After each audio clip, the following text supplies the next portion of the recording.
Alright. So, yan. So, okay. So, paano ba, ano ba yung ginagawa ng trader? So, alamin natin yan for today's video. Ay, grabe. Feel na feel. Alright. So, let's see. Sige lang, go ahead. Go ahead. So, yan. Lagi ako nanonood ng mga War About Palestine. Uy, hindi ako yan. Hindi sa akin yan. Unang-una, oh. Unang-una no? Sa algorithm mo yan, coach. Sa algorithm ko ata yan. Nabubuking ako ng di oras yun. Your channel. Okay lang yan. Puro news naman yan, guys. Yung video ko, naka 5.8k na. Nice. Ano ba yun? Ito yung aking channel. So, share ko na lang din sa inyo. So, Kevin Vlogs Everything. Sige, Everything coach. yan, Share na lang ng link. Coach, recorded po yun. Recorded? Yes, recorded tong ginagawa nating ano. Sige coach, hingin na lang ako mamaya ng record pagka pakinggan ko maya konti. Pero makikinig pa rin po. Oh, sige lang, no problem. Sige po. Share ko lang Thank you tong, po. share channel ko lang ito. Copy. Ayan. Kinig ka lang dyan. Tapos na wala nang problema dyan kung i-server na wala yung ginagawa ko. Wala ang problem. Alright. So, here's my YouTube channel. Pa-subscribe naman po.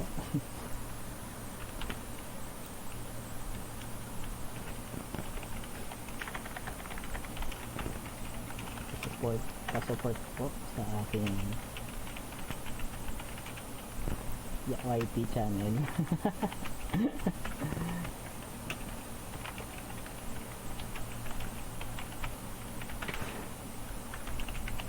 Lapit na bang ma-monetize yung YouTube coach? Meron akong video na malapit na monetize. Hindi ko lang siya ina-activate. Nice. Congrats. Hindi kasi ako marunong. Pero aralin ko na. Kasi may ads na yung isang video ko actually. May ads na siya dito. Is yung video ko dito ay 5.8k views na. Pag tinik ko yan, alam ko ay may ads to. Yan, may ads na siya. May ads yan. Hindi ko lang siya ina-activate na i-monetize. Siyempre, hindi... Oo, kasi may ano siya, 1 year. Diba? Parang ganun. Hindi ko pa kasi na-explain. Deadline. Dapat. Yeah. Pero hindi wala pa namang 1 year yan. So, ay taga lang, may 1 year na yata yun. May 1 year. Mag-start yata siya pagka nag-apply ka na. Okay. For monetization. So, subukan ko na lang din. Buti nilang alam mo yan. Oo, nag-ano kasi kami dati sa mga sasakyan na binibenta. Nagmadali ako, tinry kong hindi umabot. Pero may mga ads, kaya lang wala siyang income. Kasi hindi niya na-reach yung 1,000 subs in a year. Tapos may minutes, may number of hours na required yan para sa isa loob na isang taon. Pag na-reach mo yun. On or before a year. So, yung watch na, watch hours, yes. Ewan ko lang ngayon kung nagbago or... Malalaman ko yan mamaya. Pipyan ko yan later. Yes. Thank you sa heads up. Ngayon ko lang nalaman yan. Alright. Okay. So, ako tayo sa ating fundamental analysis. So, yan. By the way, meron tayo, kasama natin si Coach Michael. Ngayon. na nakikialam sa ating funda. So, ito yung gagawin natin. Hello, Coach Michael. Morning. Good morning. Alright, so dito ngayon is 10:53 AM sa Manila time, and ngayon we are doing fundamental analysis for 2 PM later on sa London session. At the same time, this will be our fundamental analysis also for USD or US session namin 8 PM or 9 PM. Alright, so umaga ko siya ginagawa usually as a trader. Itong ginagawa ko every morning. Pagkatapos ng gawin ng morning duties ko, dito na ako sa trabaho kagad. Susunod sa trabaho no-work ako. Pero totoo lang, gusto ko lang itong ginagawa ko talaga. Kaya maaga akong magising at ginagawa ko ito kagad. Alright, so ito magbasa ng news sa umaga. Yan, alright, meron tayong event for GBP later on for 2 PM, and then onwards meron tayong 3 PM event for Euro. At GBP ulit at 4 PM up to 5 PM, and then later on 8 PM, 7 PM to 11 PM meron tayo mga USD events. So ito yung current USD events natin, kinukuha ko lang yan dito sa investing.com. So nandyan lang lahat yan. So yung 3 stars natin, ibig sabihin yan high impact event, lalo sa mga core CPI na to. Yung core CPI natin ay all about inflation. Ang pinaka-inaabangan ng Fed dyan, ito, itong isang to, yan ang basehan nila kung magtataas yan ng interest rate or hindi. So pag ganyan yung pag nakita natin na possible magtaas, ay possible tumaas ito, may tendency talaga na magtaas ng Fed this year. Kahit isang beses na lang. Pero malabo ngayon kasi medyo alanganin na ngayon ang state ng US. Kasi meron pa sila mga sinusuportahang countries pagdating sa war. So, ayun lang ang aking nasasabing insights for that. So, next, initial jobless claims. Isa sa pinaka-importante. Initial jobless claims, ito mo madalaman kung ano yung current status ng isang economy ng bansa.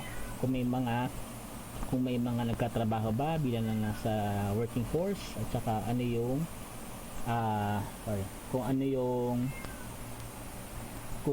kung ilan yung nagkatrabaho. So initial jobless claims, yung mga walang trabaho. Ito pala yung mga nagpa-file ng insurance claims pag nawalan kang trabaho. Sa Pilipinas, pag wala kang trabaho, automatic wala ka ng pera, titira ka na sa nanay mo. So, totoo, diba? Sa US, iba. Pag wala kang trabaho, meron kang insurance claim. Babayaran ka pa. Grabe. Sarap pala doon. Makalipat yun. Coach, makalipat na lang doon. Huwag tayong trabaho.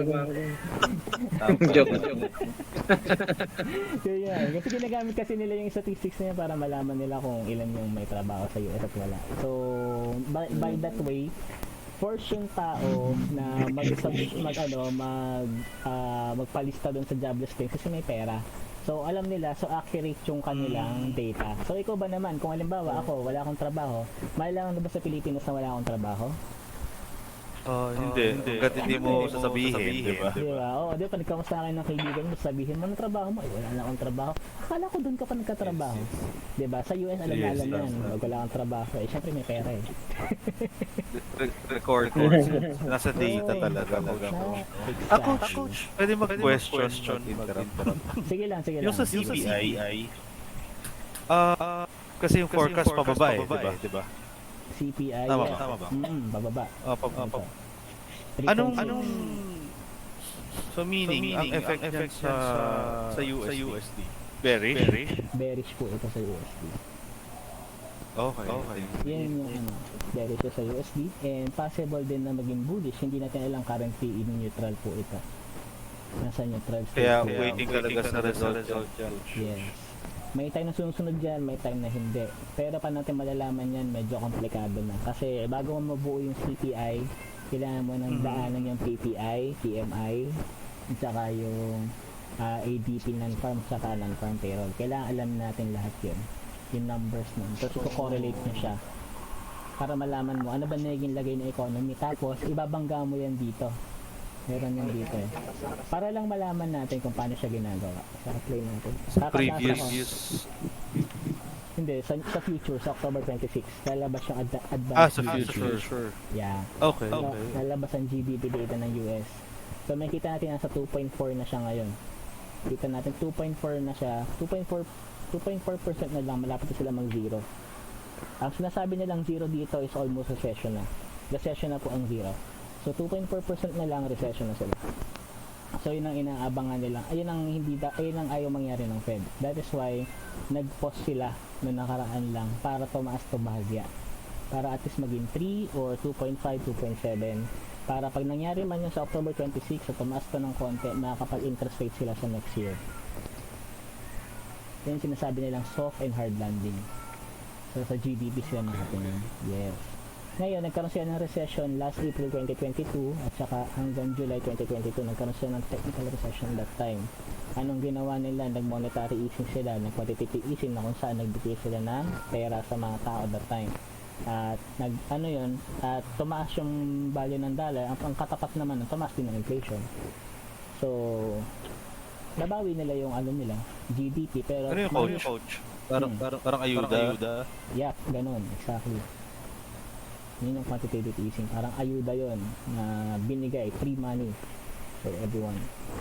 Bagsak ang quarter nila that time, gawa walang business masyado. walang nagagawang business. Ayan, ang gulo ka sa mouse. So, ayan. Yun yung nangyari. Nagkaroon sila ng recession. Technical recession yan, guys. So, yung technical recession na yun, ayaw nila mangyari. Kaya, ginawa ng central bank print ng pera, bigay pera. Ganun lang. Pagkabigay ng pera, biglang taas inflation, dito tumaas. Ang tinaas nila, gumawa sila ng mga 50 basis to 75 basis points yata yun that time na na interest rate. And then, nag-flat out. Nung nag-flat out, bumaba na bumaba. Ngayon, hindi nila makontrol. Nag 2.4% na lang, malapit na naman sila sa recession. Nag-pause sila ulit. Ganon yung titinan nila madalas. So, ayaw nila mapunta to sa zero. Pag napunta ng zero yan na. Diyan na pupunta ang recession. I see. Yeah. Okay. Ngayon, paano mo malalaman yan? Kailangan mo malaman yung PPI, PMI. Yan, yung mga Oo nga eh. Dami. Diba? So, ganun siya. Guys. Kaya, keep that in mind always na yun ang binabantayan ng Fed yung GDP nila. Sa ngayon, yun ang binabantayan nila. So, ayun. Bago tayo insight. Diba? So, ganun na akong Salamat, coach. No problem. Ano pa ba? So, yan. So, sa fundamentals natin, tanggalin ko na nga ito, pampasigit yung isa. So, mayroon na tayong ganyan. So, gold status. Ito kasi kay Coach S dito galing. Ako lang yung gumagawa sa akin para for the sake of demonstration. Pwede pa siya. Dovish policy. Yan, dovish policy.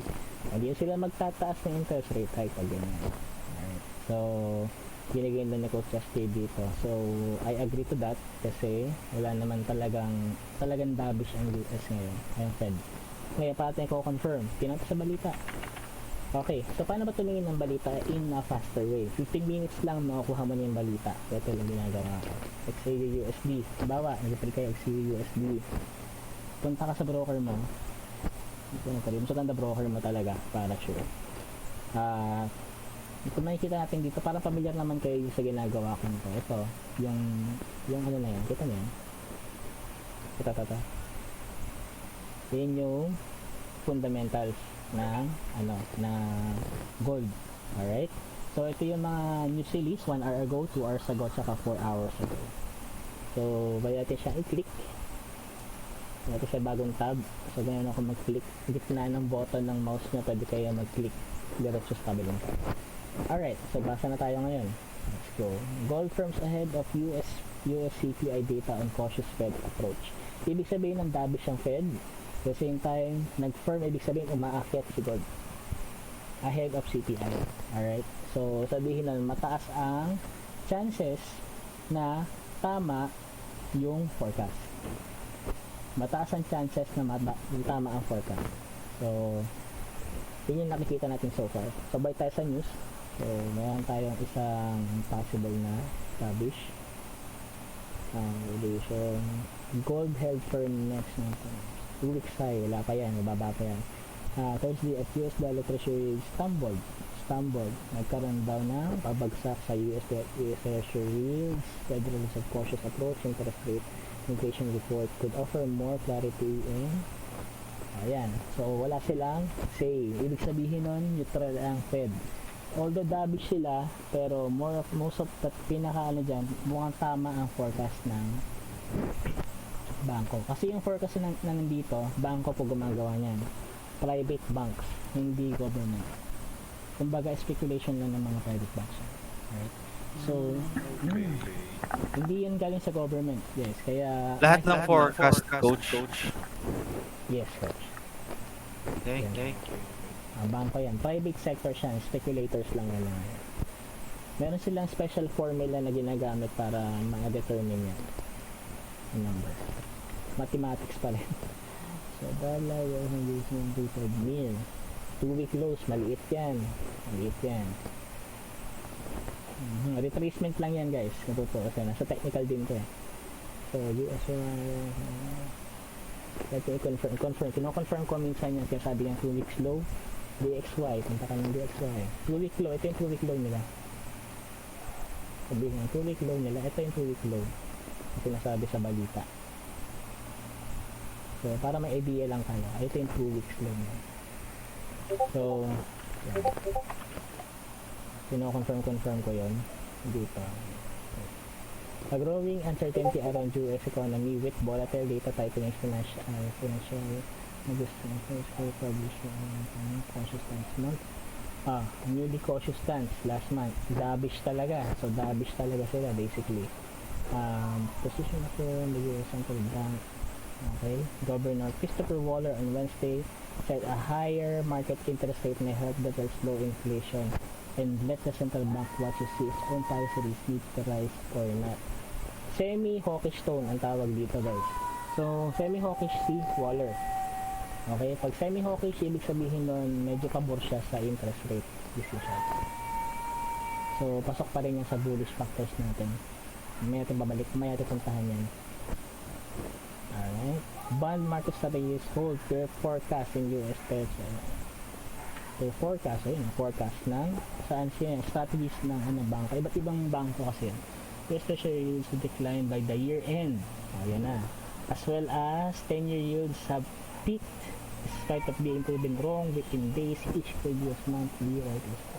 SPDR on back exchange fund is holding stand 0.10%, maliit pa rin yan. Elsewhere spot, yan plus 2, nag-up ang mga metal. So bullish kay gold, karamihan ng news. Okay, so check natin dito yun sa ating bullish natin. Ang bullish factor natin is safe haven demand in Israeli-Hamas war. That's correct. Relevant pa rin yan. Software USD and USDNY recent dovish comments. Tama pa rin to guys. Pwede ito ilagay yan dyan.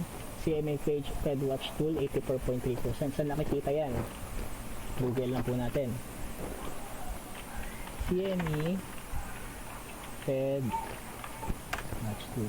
Isang beses na akong trinador na to kaya hindi ako siya naniniwala dito pero most of the time tama siya. 90% of the time tama.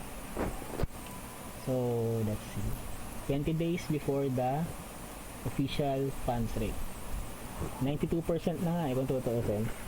So 92% na mag-i-stay sila sa kanilang interest rate.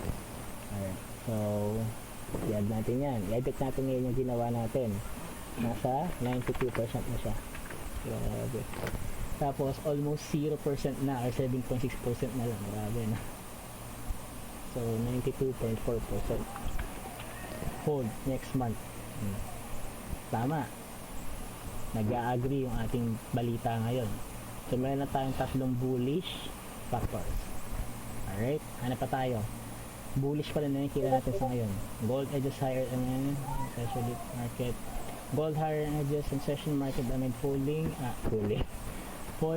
treasury yields which increase the allure of non-interest rate bearing precious metal. Some encourage signs of emerge of gold, silver such as recent sharp reversal in the long US bond market with the USD. Says Ollie Hansen, head of commodity strategy Saxo Bank. Ayun, Saxo Bank. Pwede mo na itong ipadala dun sa group. Tapos, i-highlight ko na lang. So, dito, some encouraging signs of emerge from gold and silver such as a sharp reversal along US rate of with the USD. Ayan.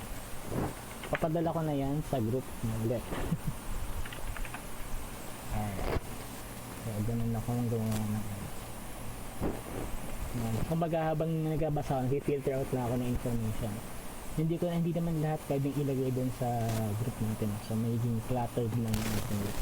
Mas maganda na yung filtered lang. At araw-araw basa talaga, araw-araw basa. Kasi para masana. May 3%. Pero dati hindi ko ito maintindihan. Totoo lang. Sabi honest, hindi ko maintindihan. Pero yung kaka-research ko, natutunan ko rin. Functions, indicators, continue high for here. Okay, this can be seen by talking from IG client sentiment, IGSC. Para Instagram lang. Functions kasi indicator with 9 gold sentiment outlook bullish na. So 83% retail traders are net long in gold. Ito tinatawag na commitment to traders.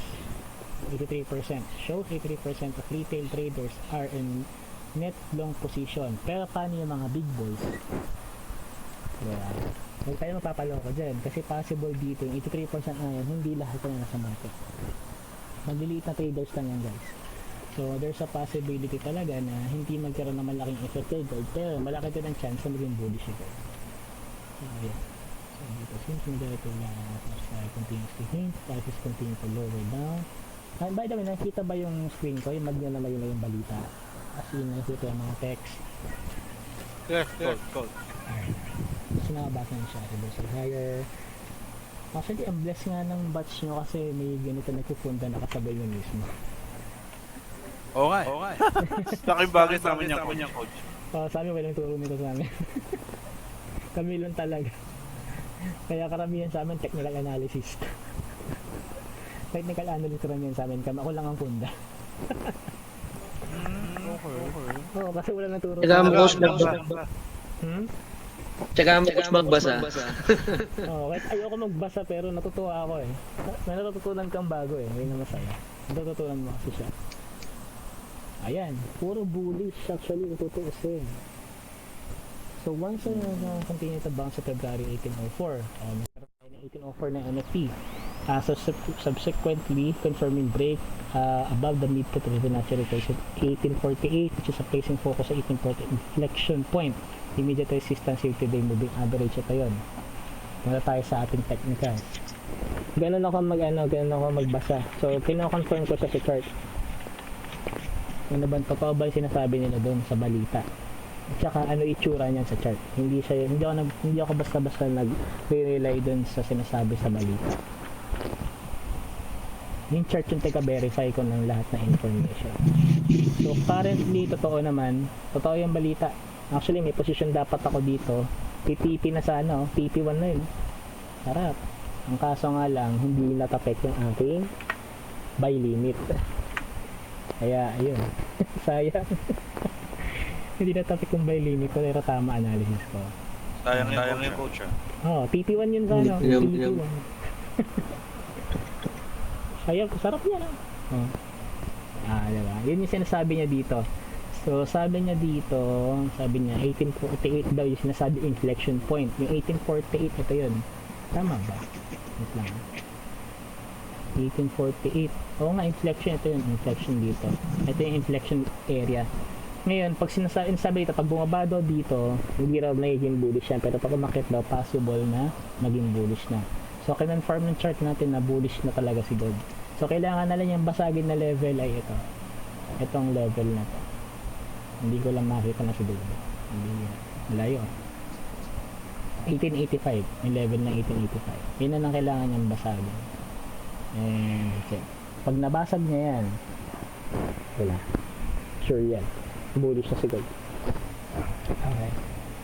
So, yun yung titignan natin ngayon. Medyo late yung balita na to. Alright, so puro bullish yung nakita natin. Meron tayong tatlong bullish factors. So, safe haven demand, gawa ng Palestinian at saka Israel war, softer USD, at saka US10Y, at saka CME 5 watch tool na nagsasabi na hindi magtataas ng interest rate si Fed. At saka kinonfirm ito ng tatlong FOMC committee. Yung tatlong FOMC committee na yun, si Kashkari. Kinonfirm niya kahapon. Kashkari, si Waller, si Bostic. Yan. Pare-pareho silang agree sa post. Semi dovish.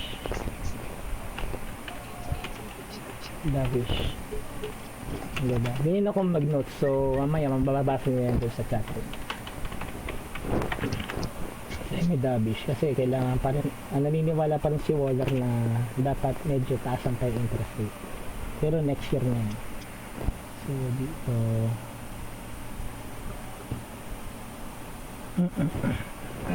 Ito dito. Kita mo na kung paano ko siya ginagawa. Ganun siya. So, dito. Tanggalin natin yung dito. Ay, shit.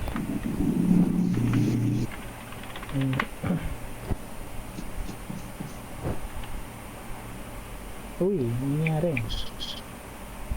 Hindi ko yung kasama dyan.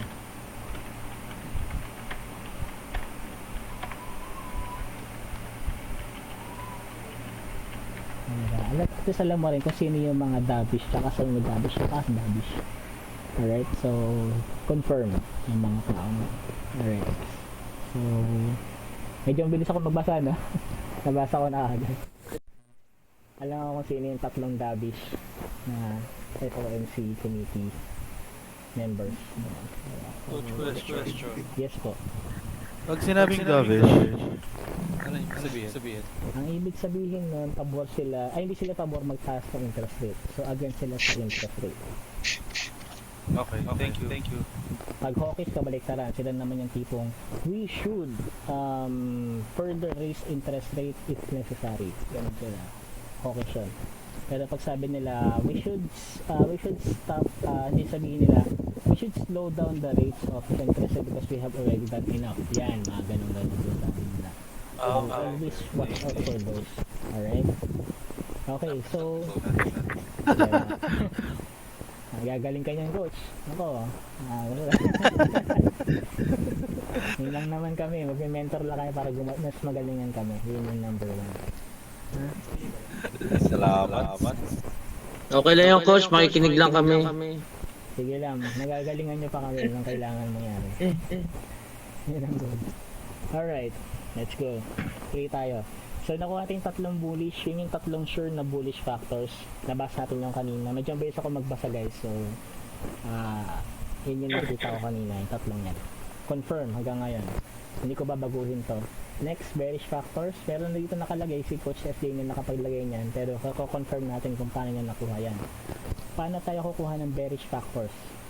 Simple lang. Humanap ka sa kalaban ng gold. Sino bang kalaban ng gold? US dollar. Diba? Si US dollar tayo. USD. Tama. So, kung kalaban niya si gold, hahanap tayo ng pabor na balita kay USD. Yan. So, hindi pala yung si gold ang kinakampihan natin. Kailangan natin malaman kung sino yung ka-counter kay gold. So, at least alam natin. O, kahit dito, ay, may nag-chat sa akin. Si Goldie Gold. Yes po.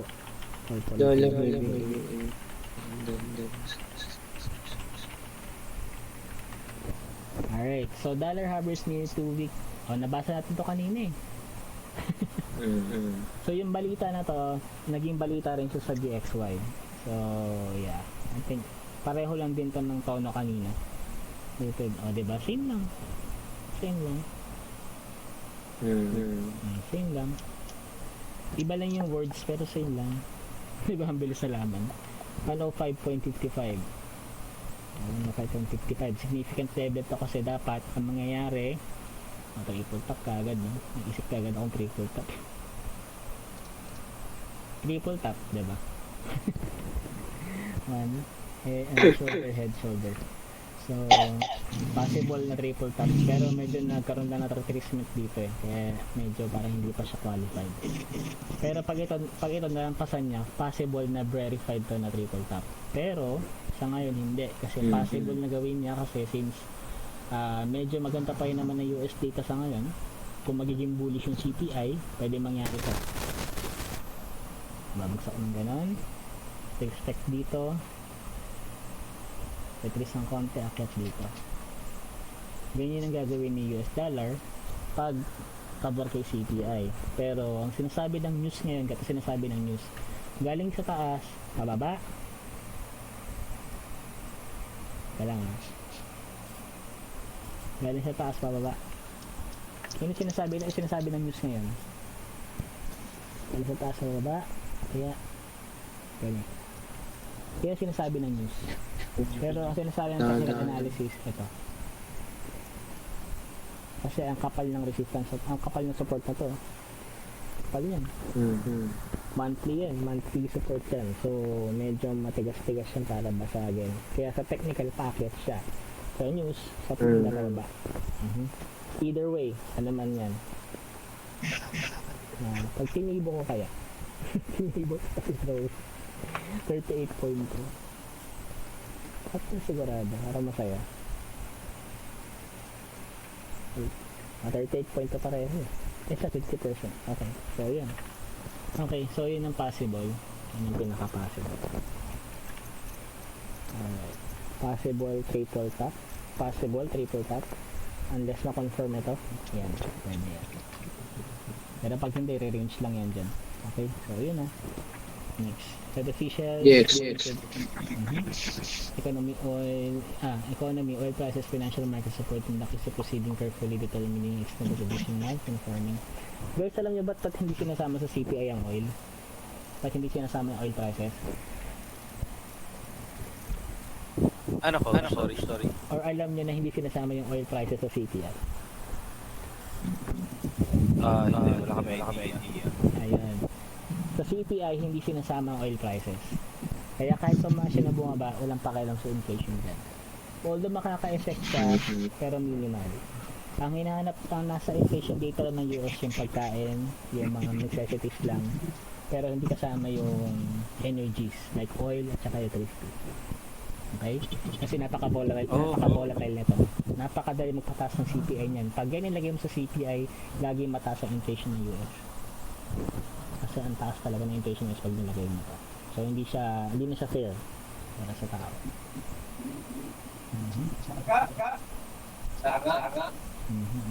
Okay, recent comments bond yields as a factor cited. Okay, may allow them to call it a day. Call it a day. Sabay-sabing call it a day, ano ibig sabihin yan? Dovish comment po yan. So doon pa rin tayo sa bullish factor. Ito pa rin talaga. Ito pa rin yung naig. Yung sabi dito, call it a day. Yan. Tandaan natin yung mga ganyang comments. Call it a day. Dovish po yan. Also, cautious mood. O yan, cautious mood. Yan ang mga lagi nyo titingnan, guys. So, ano ba yan? Ano gusto? Yan. Titingnan nyo po yan, ha. Yan. Call it a day. Cautious mood. Okay. Okay. Cost per energy. Okay, kaya isa pa palang factor sa CPI, pag i-fervor na mataas ng energy, possible din pataas ng CPI. Bakit? Kasi mas mahirap ng mag-produce ng goods. Maybe mas mahal ang bilihin kasi wala silang panggasolina sa makinarya na ginagamit nila. Wala din silang panggasolina doon sa truck nila at naging mahal yun. Kaya possible na maging kasama din yun. May effect din si energy prices doon sa production sa PPI, yung kahapon na data. Yung kahapon yun na yung PPI. So kung yun ay ano nga ba yung kahapon na PPI? Double check natin yung PPI kahapon para alam natin.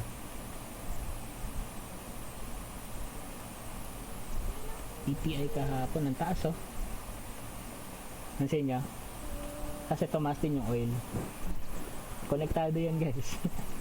Since tumaas yung oil, medyo nahirapan sila mag-produce. And because of that, tumaas din yung bilihin, which cause the CPI mamaya to become possible na tumaas o maging neutral. Yan na ngayon yung nakikita ko sa news. Possible na ang CPI later ay same lang ng 3.7. Hindi siya bababa or tataas man siya, maliit lang, mga 3.8. Hindi ganun kalaki. Kasi meron tayong impending na mataas na oil prices ngayon. O, ba't ko lang to? O, makukunin yan, bebe. Naka-tornilyo yan. Okay, so nakuha natin. Cool ba tayo doon? Yes, coach. Alright, so meron ding effect pala si energy sa CPI. Tandaan natin meron tayong PPI. PPI para sa mga producer po ito, sa mga factory. Kung yung factory na namamahalan sila sa gasolina, mahirapan sila mag-produce ng goods, which leads to higher prices, which leads to higher inflation. Diba? Sunod-sunod lang.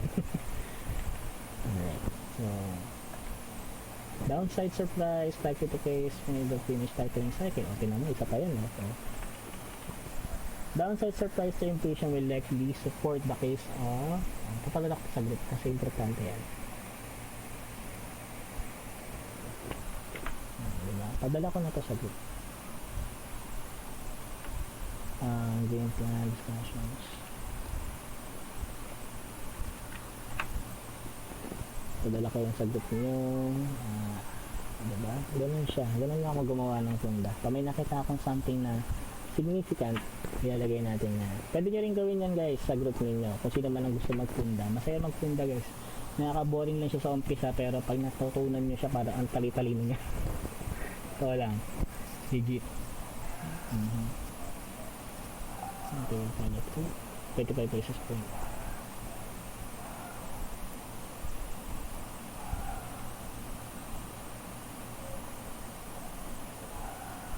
Oh, ito pa to, di ba? Meron pa tayo isang balita. Bearish pa rin kay ano? Kay USD.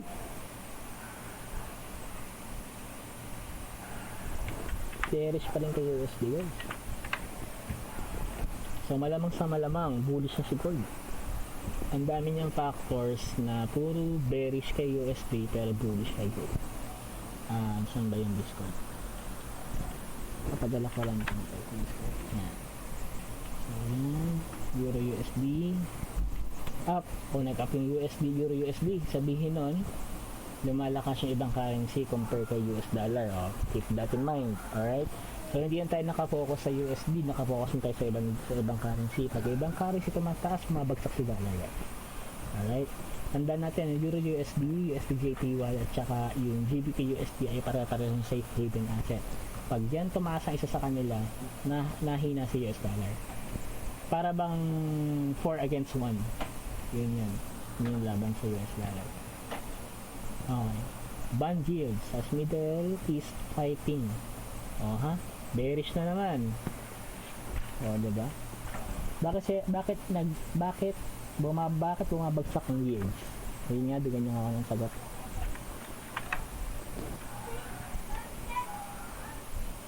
Bakit bumabagsak? Ano coach? Dito sa statement na to, bakit bumabagsak yung yields?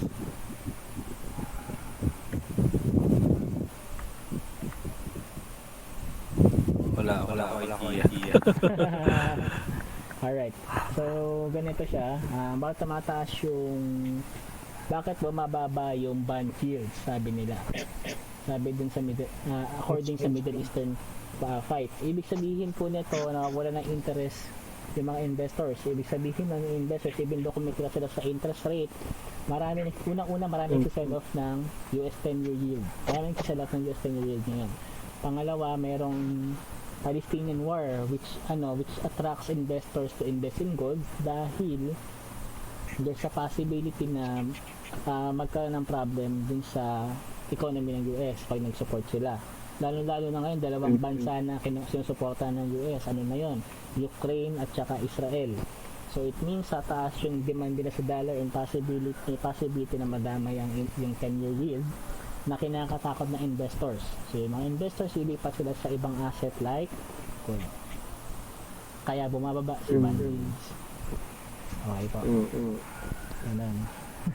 Sana kaya nyo pa. Kaya pa. Yes, coach. Ang laki talaga, coach, ng effect nung gera. Exactly. Sa Middle East po. Lalo na sa oil price. Yep, Middle East din yun. Tandaan natin na Middle East na din yung oil. Tandaan natin. Yun nga ako. Parang yung oil nitong bumaba tapos pagputok ng gera angat na. Ganun talaga. Possible din kasi na hindi rin gawa kasi kung mapapansin yung balita, sabi doon ng Israel, kinatok nila lahat ng supply ng kasa. Ibig sabihin na bumaba ang demand ng oil kaya bumagsak ang price niya. Diba? So, binagsak yun, ganun ngayon. Ewan ko na lang, diba? So, ganun lang ang ekonomiya. Ang ekonomiya ay napakalaking bagay. Pero supply and demand lang yan talaga. Yes po. Alright. Yes, fell. Dagdag. Sige po, coach. Go.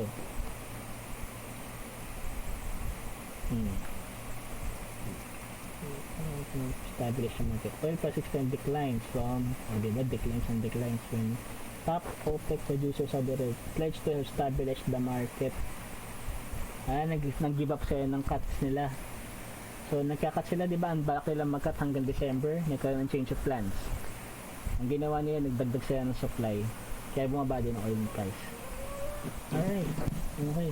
That makes sense.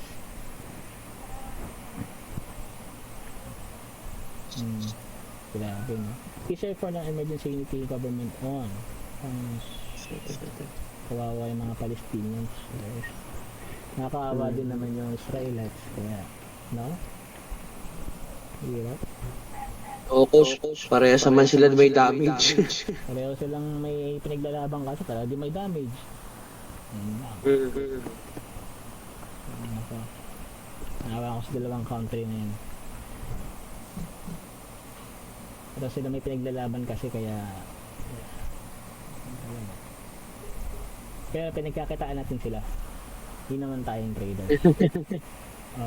Although it's good, pero it's sad at the same time. Kaya nung money Yun nga na po. talaga ako eh. Kumita ako pero parang nalungkot ako kasi may gera na. Yun nga po. Ang daming namatay nasa 2,000 na. Diba? Third quarter earnings, kick off. S&P companies results from big banks including June Friday. Hoy, maglalabas sila ng ng kanilang quarterly earnings. Usually sa stock market, pag naglalabas ng quarterly earnings yung mga companies, nagsisell off sila ng stocks. Confirm natin. Kung nag-sell off sila ng stocks, saan sila pupunta? Dalawa lang naman yan. Napunta sila sa 10-year yield or gold.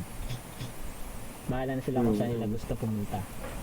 So mayroon akong tool dito na ginagamit para malaman kung saan ba sila pupunta ngayon. Pag nasa risk on sila, ibig sabihin nasa stocks sila ngayon. Lahat ng investor nasa stocks, wala sila sa gold. Risk off, nasa gold sila. Okay? Ganyan yun. So sa ngayon, sinasabi sa balitan to, ibig sabihin na to, wait lang So global stock, ang sabi dito sa balita, maglalabas sila ng third quarter earnings sa economic companies which result in big bank sa Friday. So malamang sa malamang, ito baging ganito, neutral or risk off. Pag neutral or risk off, maganda kay gold. Kasi ayaw nila ng ganun. Ayaw ng investors ng quarterly earnings ng company. Saka mamaya, lumabas yung data ng quarterly earnings ng company, biglang nag-depreciate yung value, bagsak yung kanilang capital. Kaya iingat sila doon sa ganyan. Withdraw sila sa kanilang stock holdings. Yung mga stockholders na yan, umaalis yan sa stocks. Nalipat ng gold yan. Pag mga ganun panahon. So, bantayan natin bukas. Bukas yan. So, ayan. Sama ko sa sasama ko sa neutral. Meron tayong neutral neutral.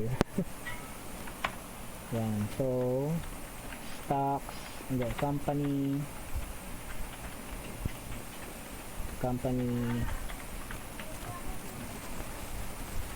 quarter, grabe, hindi ko to alam dati. Quarterly earnings. Wala ko alam yan. Kapangangala ko, natuturo siya Pa rin. Ha? Newbie din po kayo sa Sa trade. before, Dami na po achievement. Ano lang, tsaga lang talaga. Saka talagang basa. Basa talaga. Pero coach, may ano po kayo, kailan ano forward, pumasok po kayo sa Pinmac, nag-aaral po kayo. Wala. Figures. Wala. Kaya pupukusan nyo talaga eh. Yes. Kasi dapat magkatrabaho na dapat ako bilang teacher. Dapat. So, magtuturo dapat ako sa TESDA. Kaso, nayaya ako dito ng tatay ko na mag-Pinmac.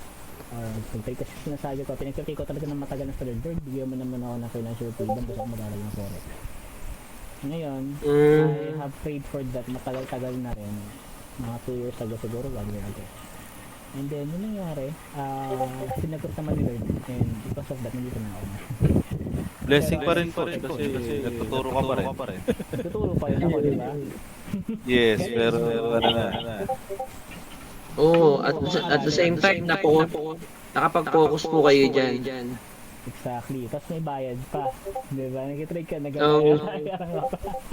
Dahil blessing. Pray lang, may nangyayari. Praise God, di ba? Ganun. Kapit na sa panalangin, gano'n niya. Wag sinagot nila dyan, puro blessing yan. Ang alam ko lang na gusto kong i-pray kay Lord, yung forex lang Gusto ko lang matuto. Ngayon, binigyan akong trabaho sa forex, so tuturo pa rin naman ako. O, diba? Galing. Ano yung coach? Siguro, mission mo yun. Malamang sa malamang. Yeah. Answered prayer. Answer prayer. Hindi lang sa answer prayer, multiple blessings. So ngayon, coach, full-time trainer ka na slash. Parang gano'n. Yep. Ganun na nga. Exactly. Tapos, senior trader din ng tips. Okay. Nakakatawa. Galing. So, Congrats. praise God. So, yeah. Kapit lang kay Lord. Kasi coach kami, gusto namin tutukan to kaya lang may mga karan yun nga, may mga nasimulan na. Ang hirap i-give up. Pero magandang replace mo ito. Yes. Po, pag ano. Kaya, ayun, unti-unti. Kaya po, Mm-hmm. Tsaka at the same time, ang trading naman kasi talaga parang side hustle lang siya. Hindi naman siya yung top people na talaga dapat. Para sa akin kasi as per my experience, pag nag-trade ka, hindi mo dapat iwan yung trabaho mo. Hindi mo kailangan iwan ng business mo. Kailangan mo lang siyang gamitin parang pandagdag sa sources of income. And it's Tama, worth it. Yeah. Unless you are a school, tulad nila coach, di ba? Kaya nakapag-focus sila kasi they build their profits around it. Paano sila kumikita sa trading at hindi kumikita rin sila sa kasi nga meron silang school, kumikita sila sa estudyante at kumikita rin sila doon sa business nila. Pangalawa, meron silang trading, tapos meron pa silang business, so na umiikot din sa trading. So focus sila, at the same time minmaximize nila yung pwedeng pagkakitaan sa trading, like commission trading, coaching, at saka trading mismo ng sarili nilang account.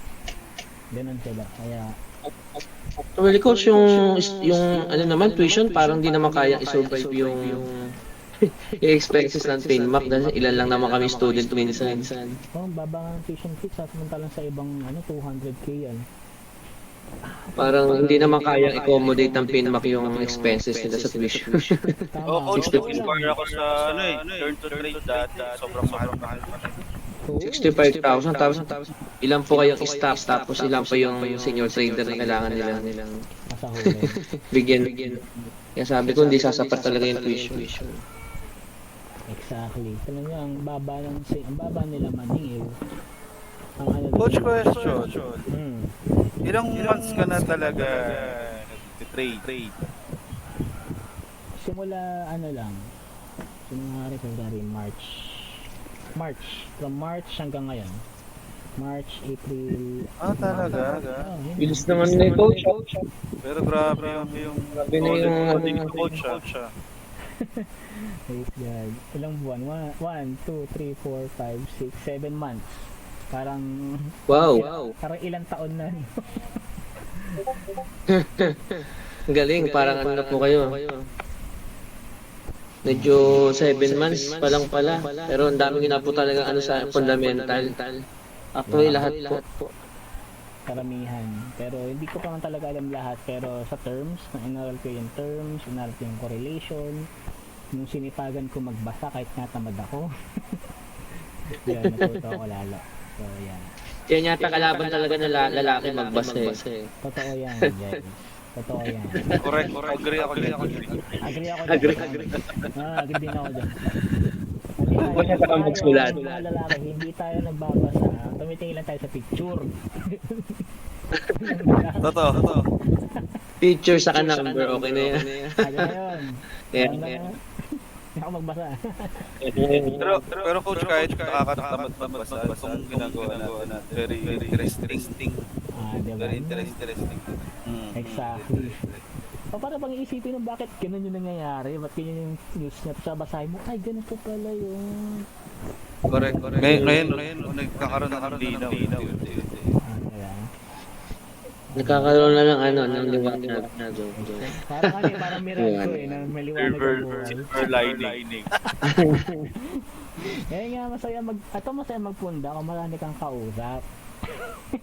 Bakit madalas ba coach ikaw lang mag-isa? Exactly, kaming dalawa lang ni Coach SJ yung nag-iusap dito madalas. So nakakasawa na yung pagmumukha namin dalawa, kaya joke lang. Buti nga may ganito kayo coach Sumama kami.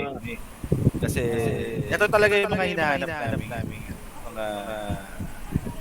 knowledge. Opo, kasi sa ano yung pong sa common namin, medyo mabilis ang discussion ng punda napakahirap. Medyo nabilis ang Coach Pao kasi madami ding alam. bilis ko sa punda kaya Alam niyo ba kung ilan tinapos ni Coach Pao niyo? Tatlong Ilan, course Coach? tinapos Ilan? nun. Tatlong course tinapos nun. Sa edad niya. Talaga? hirap. Ang lalim din magpunta nun. Malalim, di po kami. Sinasabi ko sa inyo guys, isa sa pinakamagaling namin yun. Strategies namin yun sa technical at saka fundamental analysis. Grabe yun. Tama, Coach. Galing si Coach. Ngayon kita ko Magaling coach sa Oo. Bless nyo nga siya sa kaya lang medyo ano lang, newbie nga po kasi kaya medyo mabilis. Hindi pumapasok agad sa ano namin. Pero yun nga sana sa core nga sabi nga niya kung mag-o-onsite talagang kaya lang talagang pati siya no comment na. no-comment na lang din siya eh. Ito, diba? So, ayun. Sabi ko sa inyo guys. Sa amin, Challenge namin. Oo. Challenge nga. Pero itong ginawa niyo, Coach, sa Discord, big help. Oo. Big help. Mas okay yan, mas maganda. Oo. Kasi sa Learn to Trade, 180,000. Tapos ng tatlong araw lang kayo mag-discuss. Wala nang community after. Wow. Basic pa ata yung Coach, no? Basic pa lang yun. Parang Tapos pag gusto mo mag-proceed, additional tuition pa yan. Oo, mayroon pa yung one-on-one na yung coach mo, one-on-one kayo at saka bayarin ka pa. Mahal kaya ng consultation. Ang bihira yan. Parang subscription. Oo. Kaya hindi ako tumuloy doon. Parang much para sa akin. Ito, kasi yung mga coaches natin may pinatunayan na talaga at the same time, nagsimula sila sa wala. Kaya talagang hard-earned yung Kaya mura siya pero hard-earned. Diba? Organic yung mga nandito pero ganda. Lalim din na papag-aralan. Exactly. Kaya tuloy-tuloy lang kasi maganda yung napuntahan niya. Kasi ako, personally, dito ako naruto eh. Kaya dun na ako dito. At yung global market, same talaga. Nabanggit mo, Coach. Ano ka rin? Zero knowledge din ng pasok sa feedback. Newbie si coach Hindi talaga ako. Sige, Galing, from no? January. Kung nakilala niyo ako ng January, hindi ko alam sinasabi ko. Gano'n. Mali ko dyan. Diba? Pero gusto ko mag-try na ito. Oo. Nag-YouTube ako dati pero hindi ko sinagot. So, ngayon nga, Coach, pagka binabalik ako yung mga pinapanood ko, doon na nag-make sense yung mga pinagsasabi sa dati kasi Hindi mo naintindihan. di mo maintindihan eh. May mga naiintindihan ka pero part lang. Pero nung pinwak kami, tapos manonood ka ng mga ganong videos, yun na, nag-make sense na. yes. So, ito lang yun sa YouTube University nyo. Walang problema sa YouTube University guys. So, okay yun. Pero more on technical analysis naman yung makakuha nyo doon. Pero sa atin kasi is purely funda. So, ang maganda dyan, kung gusto niya mag-aral ng ICT, gusto niya mag-aral ng mga supply and demand, YouTube kayo. Hindi ko kayo pinagbabawalan din, mas maganda yun. Kasi at least self-exploratory kayo. Hindi kayo yung tipo na nakaasa lang sa course. Right. Okay. Coach, pag gusto namin, coach, kung gusto namin mastering yung mga candlestick pattern saka yung tawag doon yung ano ba yung mga pattern na yung double tap saka yung may mga sinasabi pang Candlestick patterns at saka chart patterns yun. Candlestick ito Ayun. individual from 1 to 3 patterns, from 1 to 3 candles lang. Yung mga chart pattern, ito yung nakatawag na triangle, rectangle, yung double Opo, tap, yes, double coach. tap, yan.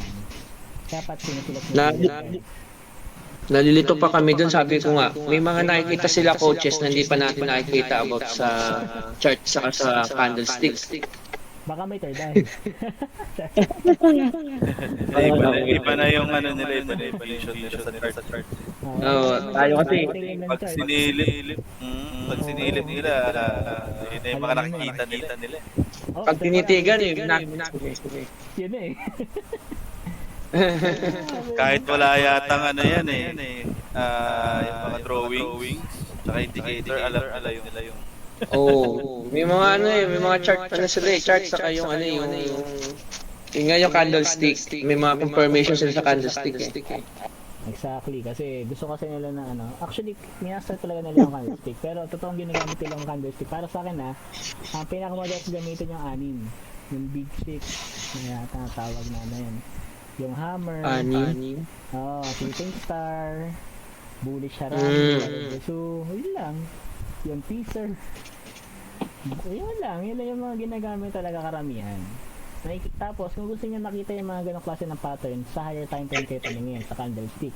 Pero kung gusto niya makita yung mga double top, yung mga triple bottom, sa lower time frame nakita yan. Madalas. Oo. Kasi bago mabuo yung isang chart pattern tulad nito, pag 4 hours, ilang araw yan eh. Ano kahaba? Yes po. Natin, subukan tingnan natin.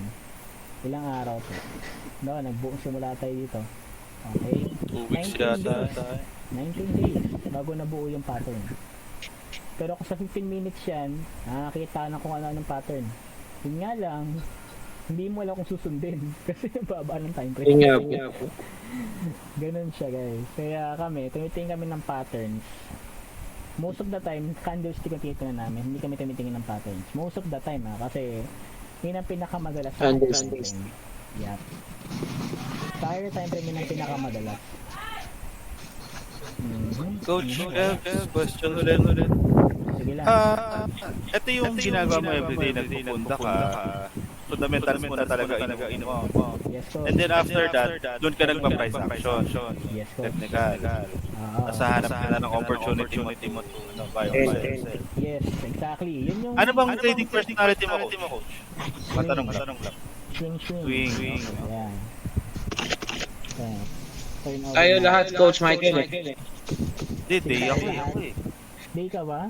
Tsaka scalping. Oo, day. Mabilisan. Nilagay na lahat. Nilagay na lahat. Minsan nagiging swing. Hindi natamad swing. Ayun, ano? Kaya ganun talaga. Kasi totoo ko talaga, position trading. Pang mahabaan ako. Si Coach Bal, position trader yun. Si Coach Fred, position trader din yan. So, kami talaga original na position traders. Pero, nag-switch ako sa swing. Parang bilis naman. Grabe naman, tagal nun. Hindi ako ng ganun katagal, guys. Oo, umay ako sa ganun katagal. Pero nag-work din sa akin. Unang kakainip. Nag-work sa akin yan. Swing. Alright, so lahat ng nakita ko dito sa US, sa DXY, ay puro pabor kay gold. Wala akong nakita. Hindi pabor kay gold. Karamihan,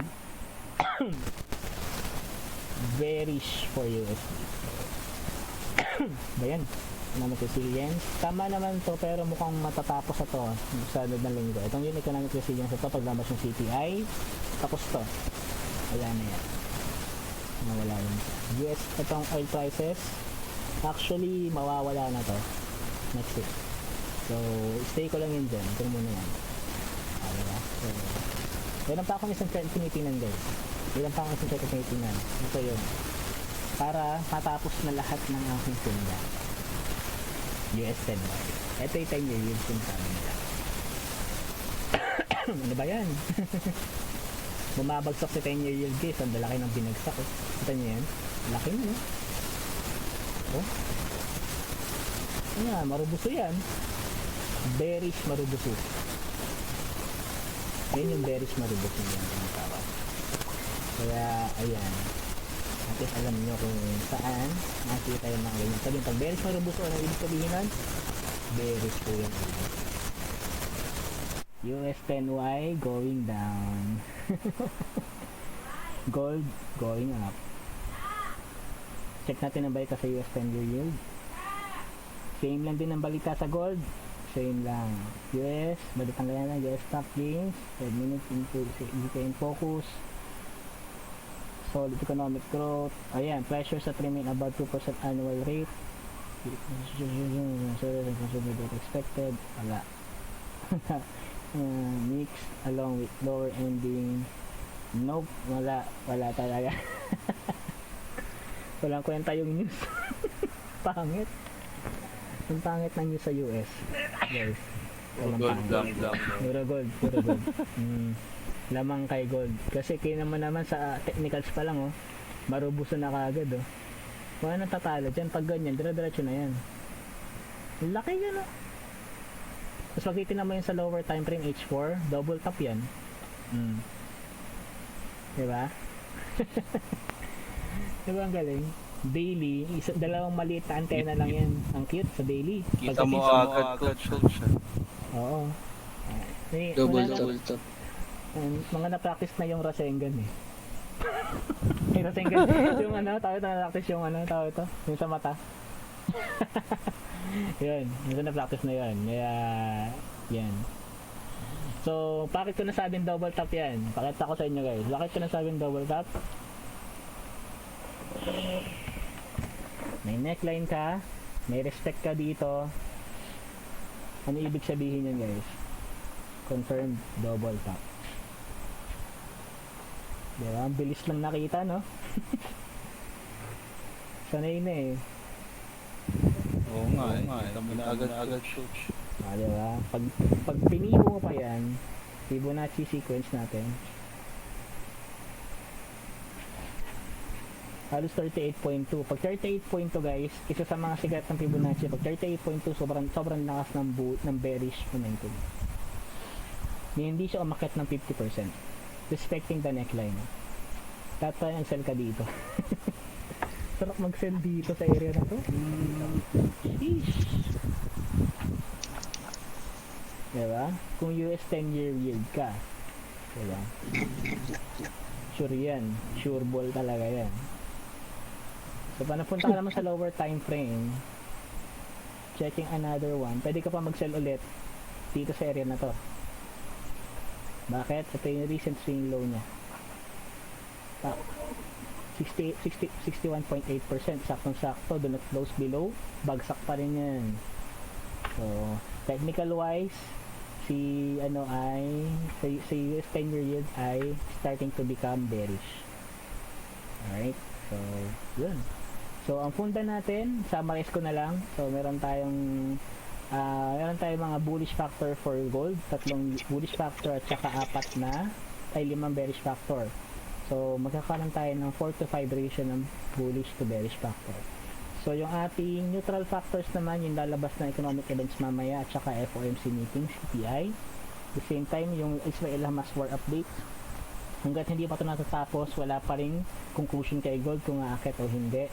Yung companies early quarterly earnings, lalabas na ng Friday, possible mag-trigger ng risk-off mood.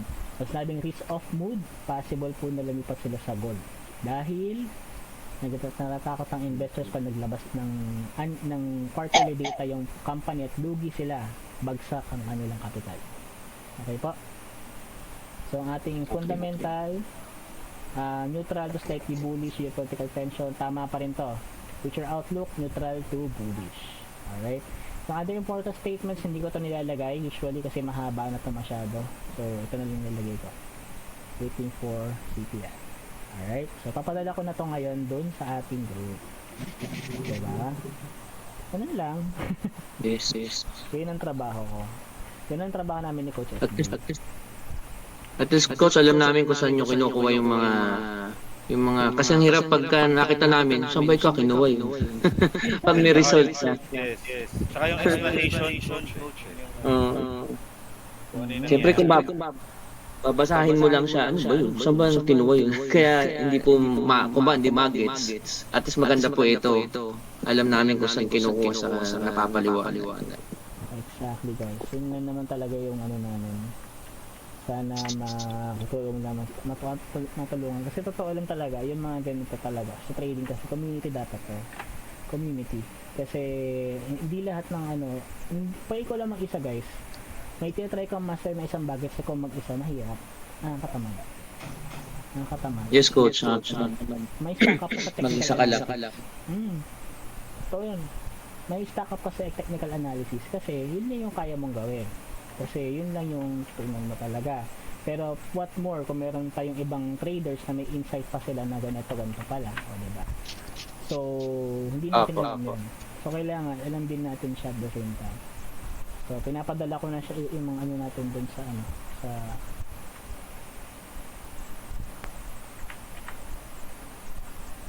alright. Napadala ko lang muna siya sa Discord, napadala ko siya later dun sa ano, sa ating bearish factors natin. So,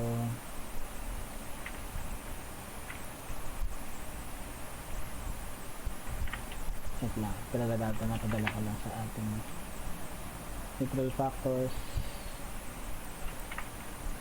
Okay. So by the way, ang trading nga pala is speculation lang ha. Kahit yung ating fundamental is could be speculation lang din. So, pwede nang magkamali ang fundo natin pero walang maling analysis. Tandaan natin yun. Okay po? Noted. Tawala ko na to sa group natin. Ito tayo dito sa fundamental. Diba? So, tapos na yung ating fundamentals. Tapos na rin yung ano natin. So, sa technicals, kung gusto nyo po mag-stick around, pwede kong tuloy yung technicals natin. Nagka-technical din ako ngayon. Para lang meron akong levels mamaya. So, para meron ng... Para isang po tayo, busog na busog kayo niyan. Kasi may technical na, may fundamentals ka pa. Yan. Sarap. Yan. Yan.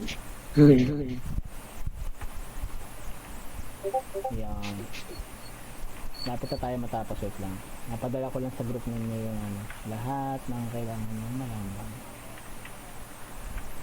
Tapos mga palagay tayo ng contact lens. Baka makita natin yung nakikita nila. Oo. Okay. Contact lens. Hindi ako Medyo masakit pa sa ulo ko siya, pero learning pa din.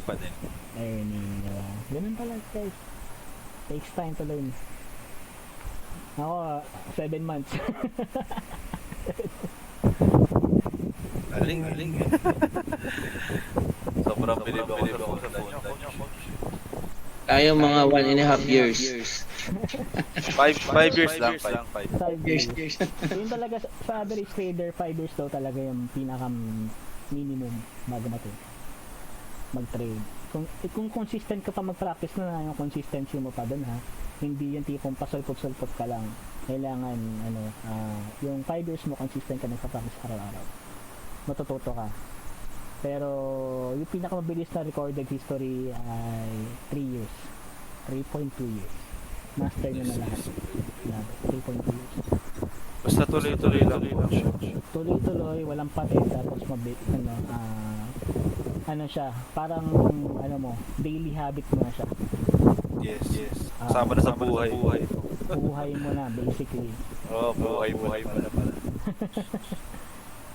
Kaya ganun. So nagpasa na ako dun sa sa game plan discussion. So hopefully makita niya doon tapos yan. Okay, technical tayo ngayon.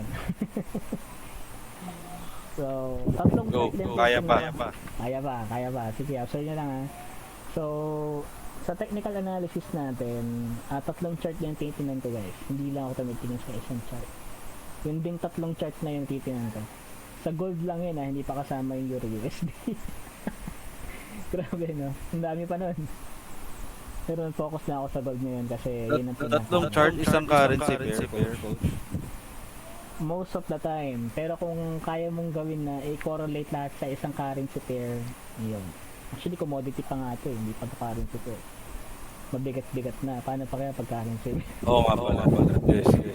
Diba? So, ito yung chart ko. Grabe game plan ko. Yan. So, babaguhin ko yan. Kung tayo sa medyo blanco. Pepperstone tayo. Pepperstone. Ulitin ko tong levels ko dito para makita niya kung paano ko siya ginagawa. Diba? So, yun lang yung levels ko. Simple lang yun ang levels ko. Coach, question pala sa trading view.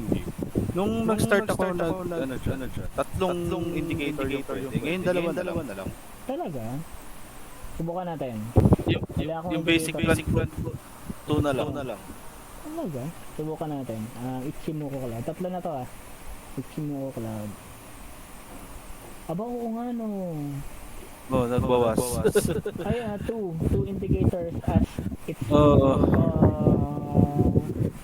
Pero sa phone, Parang sa phone niya tatupad eh. Hindi pa nila na-update. Gamitin niyo muna yung code.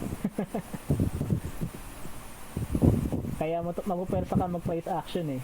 Di ba? Oo. Good thing na rin, at least, di ba? Hindi tayo yung tipong para mga bebe na masyadong malambot sa indicator. Yes. Eh, kung ganyan, kailangan kong galingan sa price action. Dapat libre yun eh. Alright. Diba? Blessing pa rin. Okay. Tara, wala tayo sa technical analysis. So, medyo tutukan natin to guys. So, medyo malala. So, sa technical analysis, hindi mo siya ganun kahirap. Personally. Ito yung pinakamadali na para sa akin. Pero, marami nalilito dito. Kasi price action, ginagawa ko talaga. Dati naka-indicators din ako. Pero price action na lang ginagawa ko. Kasi libre. Alright. So, ang ginagawa ko top-down analysis. Sila ko CJ, weekly sila nagsisimula, pero nagsisimula ako monthly. Kasi mas madaling makita yung tatlong to. Basically, triple top nga to halos eh. Or rectangle. Ganun siya. Rectangle to I think kasi meron lang akong patag lahat eh. Hindi naman siya, wala siyang head and shoulder eh. Patag lahat. Rectangle lang siya. Pero possible yan na umangat palalo. Kasi rectangle siya. Continuation pattern yung rectangle yan. Ito siya. Rectangle pattern. Dito lang yan.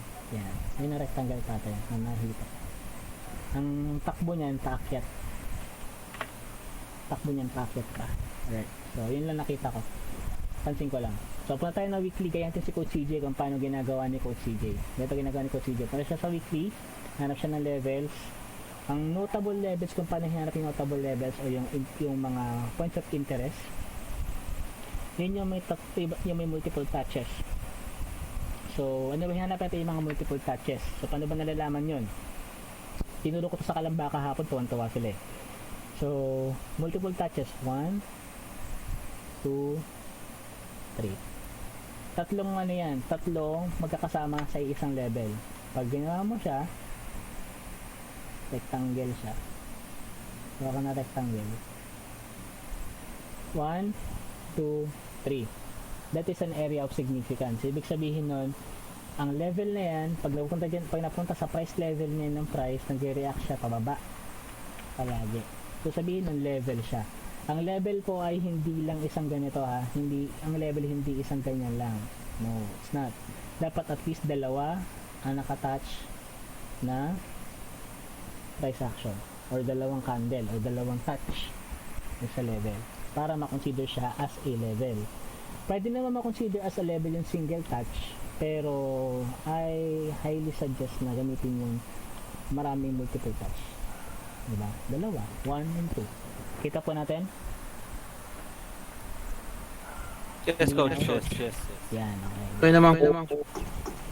Simple lang, diba?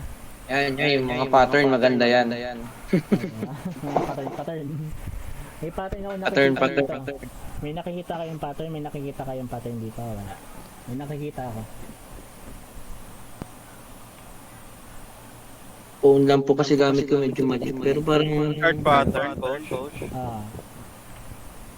Ano nakikita niyo dyan? Talaga nakikita niya tayo, hindi. Double top. Hindi. Pero pwede. Ngayon akong dalawang nakikitang double, mayroon akong nakikitang pattern. Dalawang pattern siya. Isang candlestick, isang chart pattern. Sa current price action. Sa weekly grabe. Hammer. Dito sa baba. Daming Okay, ano pa? Shooting star po ba yun? Marami. Saan? Sa baba? Ito na sa baba. Ay, hindi po pala mali. Nakaphone lang po kasi kaya hindi po. Oo. Anong pattern yun guys para makita natin? Meron akong dalawang chart, meron akong isang chart pattern at saka isang candlestick pattern na nakikita.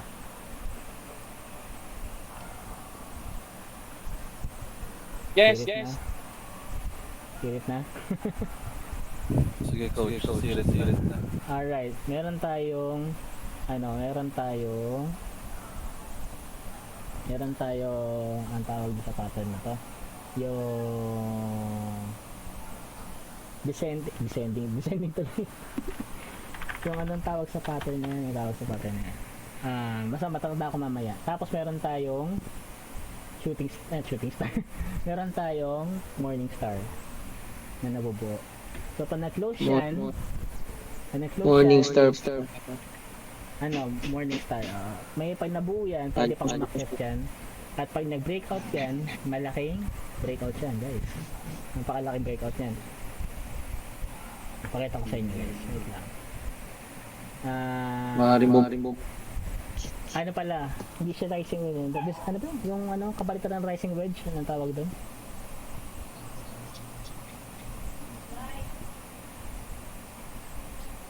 Anong kabalitan ng rising wedge? Nakalimutan ko. Siya na coach, wala kayong makausap sa akin matino eh. Hindi ko alam yun. Kaya, May makausap si Coach Kev. okay lang guys, okay lang. Walang problema. Alright, so hanapin natin yung chart pattern. Nakalimutan ko yung pangalan sa chart pattern niya. Ang chart pattern na yun ay bullish flag. Okay, bullish flag. Okay, pero pa isang tawag dyan. Pennant din ang tawag dyan at the same time. Or, bullish flag na lang, basically. Bullish flag. Bullish flag yan. Kinonfirm siya ng unang batch na naging bullish flag kasi meron akong nakikita dito touches, which is 1, 2, 3. Sa bullish flag kailangan at least meron tayong tatlong touches. 1, 2. Enough na yan. Tapos meron pa tayong isa ditong pattern na nagko-confirm na pataas yung price. Tapos yung flag natin is pataas din yung price niya, indication din ng pataas na price, which is ganito yung mangyayari. Yan po. So kung ako dyan, kung position trader ako, magbabay ako sa area na to. Magbabay ako sa area na to. Diyan. Tapos yung aking risk niyan dito lang, ang target ko ito. Tapos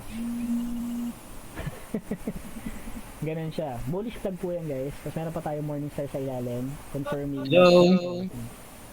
Hello po. Meron bang sumali? Sa March pa natin. Okay, so yan okay na. Nakuha natin. Yan yung dalawang pattern na nakita ko. Alright, so try natin yan. Pero hindi tayo nandyan para sa pattern na tinesting ko lang kayo. So para makita ko lang kung alam niyo yung pattern. So work on your patterns guys ha. Work on your patterns so that alam niyo yung mga patterns. Okay? So betcha na tayo guys. Levels ulit.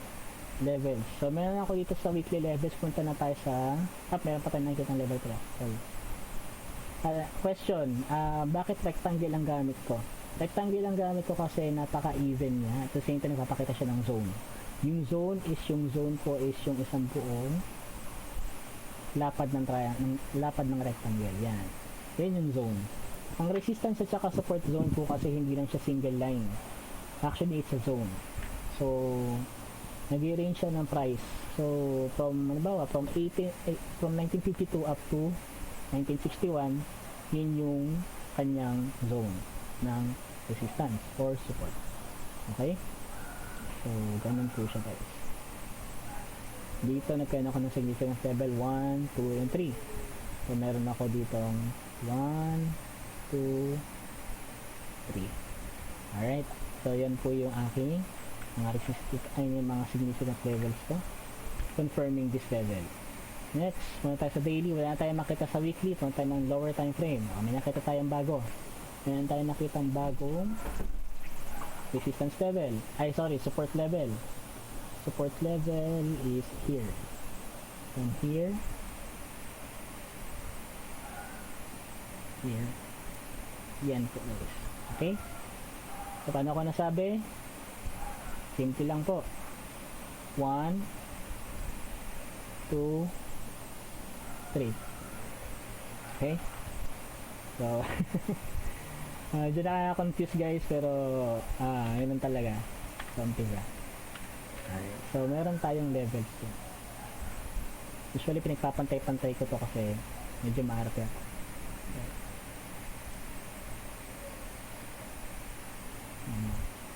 So, daily na tayo. Yun lang ang levels ko. Hindi lang ako konti. Hindi lang kami levels na marami. Alright. So, next. Ngayon, paano ko lalagyan ng price notes? Yung price notes dito lang, double click ka lang dito, hanapin mo itong tool na to, price note. Click mo yung gitna, yun yung price note na, ano yan. Pwede mo yung adjust kung gusto mo. Alright. Tapos nun, gitna ulit. Gitna ulit. Alright. So far, yan yung nakikita kong levels. Okay, pa tayo sa lower time frame hanggang H4 yan. Pag susukat ko ng level hanggang H4 guys ha, para ano, yun yung ginagawa ni Coach CJ, hanggang H4 lang siya susukat ng levels. So that hindi masakit sa ulo pag maintain. So far, yan lang yung nakikita kong level sa ngayon. Wala masyado. Meron ako itong mini level. Natatand na mini levels. Mini level dito. Nakita ko na lang siya ng parang line. Kasi ganun din naman. May level din dyan. Ayan na yan. So para mas madali, bigyan ko na lang natin. Wala ko nari ay formal. Okay. So yan. Yan yung levels sa H4. Ngayon, magagawa ko ng trading plan. Paano yung trading plan ko? Support ng resistance gaming lang tayo guys. Support ng resistance na ako maglalagay ng order. So, ang magiging target ng price ko ngayon is 1892. So, maglalagay ako ng sell order dito. So, ayan na to. Then, lagay ako ng SL dito. Maglalagay ako ng yan. Okay. Ganun siya guys. Okay, so wala na sila. So I think, ano lang, mamigyan ng gapa sila. Pero mamaya na lang ulit. Yan. Okay lang yun. So ayan lang. Ayan lang, mayroon akong possible sell position dito hanggang dito guys. Kaya maglalagay ako ng TP1 saka TP2. Tapos, i-record ko tong price na nandito for my journal. Okay? So, ganun siya. Okay, yun lang. Tapos, kung gusto niyo na Ano yan, confirmation, coach? ha? Question. Yes po. Kailangan tumama muna dun sa support mo. Yes, or resistance. Ay, resistance.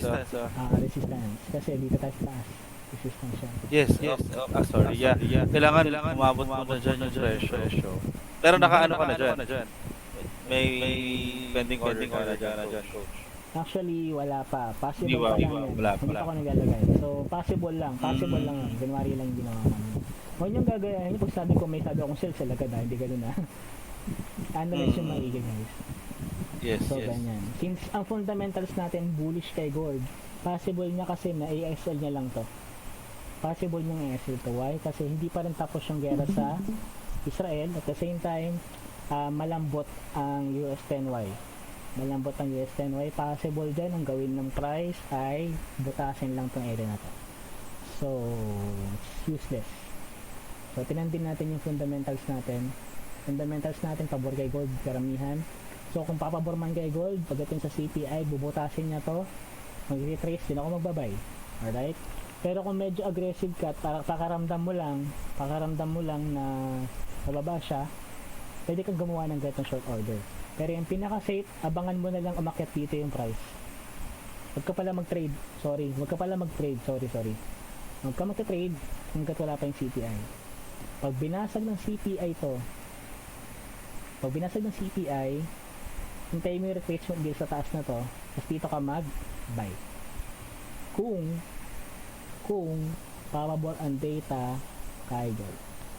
Tapos sa baba lang yung SL mo. Kasi ni-respect eh. Paano mo malalaman yan? Punta ka sa 15 minutes. Magkakaroon ka ng multiple rejection sa area na yan pag confirm ang iyong bullish analysis. Ang taas. Oh gosh. Nangyayari dyan ganito.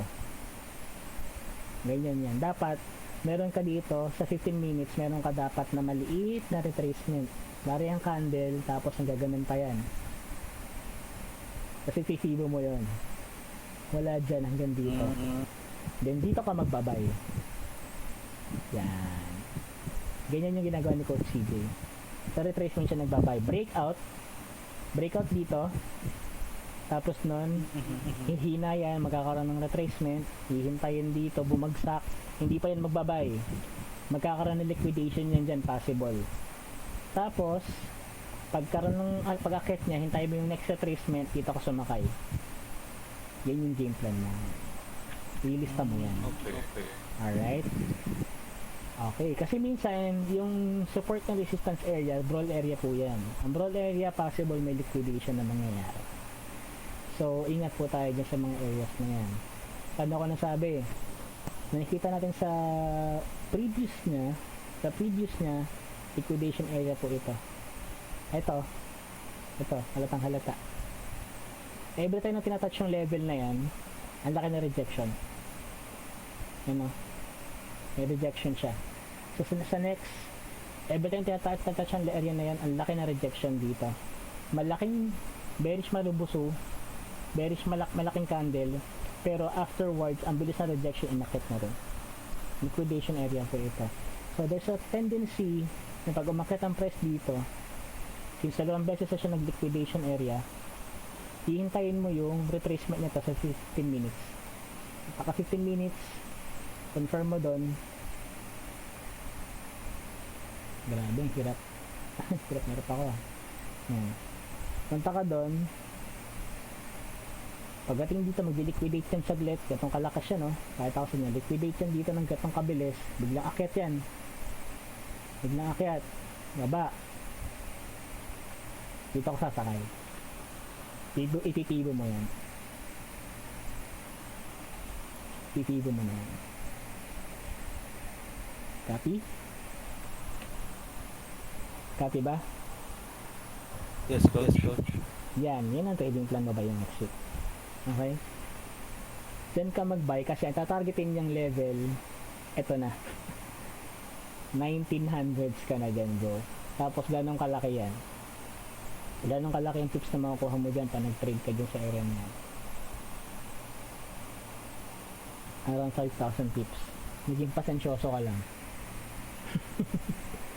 Yan isang kalaki. Laki-laki yan, coach. Oo. Maging pasensyoso ka lang at i-hold nyo lang ng matagal. Copy? Copy, coach. Alright. So, yun lang yung aking technical analysis. Simple lang technical analysis ko. Yung confirmation ko 15 minutes ang aking level from weekly to 4 hours lang. Sa ngayon, wala pa akong posisyon kasi totoo lang, bullish lahat kay gold, possible butasin na tong area na to. Pagkabutas, hintay ako retracement. Pagkabutas dyan, gaganon yan, sakay ako dito. Sakay ako dyan. Para ma-confirm ko yan, punta ako sa baba, sa recent swing high, recent swing low, going to recent swing high. Kunwari, umakit siya dyan, possible yan na medyo malabo. Wala pa tayong huwag mo natin Fibonacci, baka malito kayo, huwag muna. So, sa ngayon, wala pa talaga, wala pang market na maayos. So, antayin nyo lang ito umakit dito, then pahinga, then akyat. Okay? Yun lang. Ganun lang siya. Simple lang. Simple lang. Okay? Tapos na ating funda and technical analysis today. Salamat, coach. You're welcome. So, any questions? Tapos na natin today's video. Practice kami. Coach, salamat po. You're welcome po. Sige. So, see you next time ulit.